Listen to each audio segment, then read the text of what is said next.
Good afternoon. Welcome to McDonald Hopkins, and thanks for joining us for this roundtable discussion entitled Strategies to Retain Your Superheroes.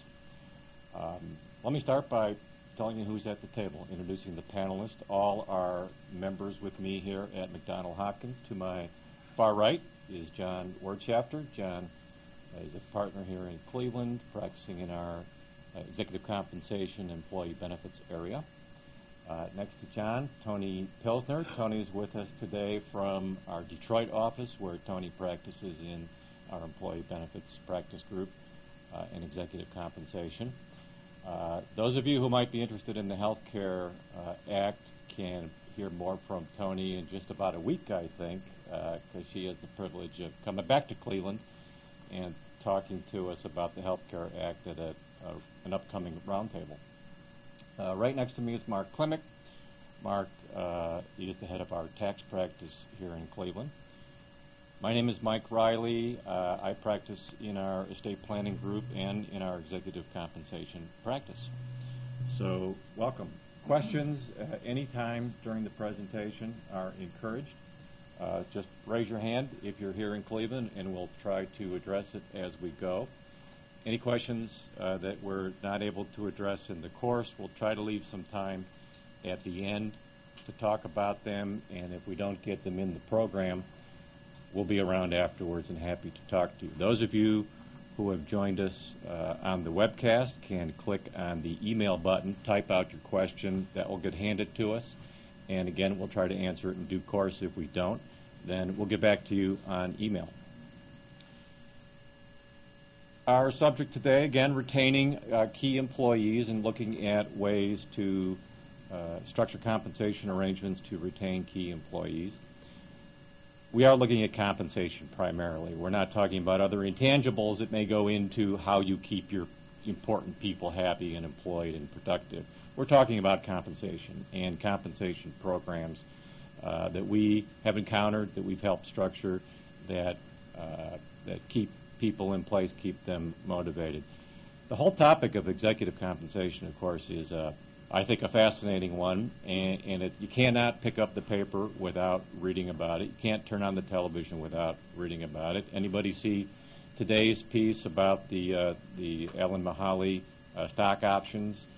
Each day, there's some new expose about what executives are getting paid and how. I think today's story was that his 2009 option grant was valued initially at around $5 million. It came in around $50 million after the kind of year that Ford had in 2009. So that raised some eyebrows. So everywhere from water coolers on Main Street to the halls of Congress, executive compensation is a topic. Last month, there was actually an amendment proposed in the Senate to tack on to the extenders bill that would have charged a 50% excise tax on bonuses over $400,000 to any executive of any company who was in any way involved in the financial bailout or taking any TARP money. It did not pass. That's not a part of the extenders bill, which is still in conference. But it gives you a flavor for the kinds of things that are getting kicked around in the area of executive compensation. And these things do filter down into what we do with our practice in the middle market, with public companies, with tax-exempt entities. Congress will eventually react to these things and give us new restrictions. A lot of the things we're going to talk about today and the restrictions that we deal with in structuring plans come directly out of the Enron era, where there was legislation put in place that continues to really shape what we can do in the compensation area. These legal developments aside, the economy, I think, is an even more compelling reason for us to be looking back at how we compensate our key people at this time. Plans that got put in 2, 3, 4 years ago may look very different now, and the question is, have you gone back to look at those plans and think about, will they still work in this environment? Values were much different then, probably higher. The tax structure is probably on the move.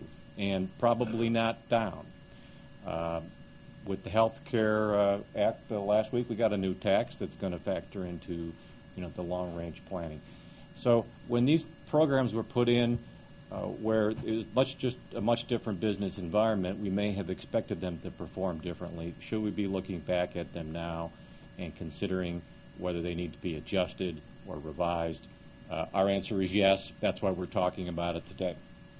And what are some of the things that we might do?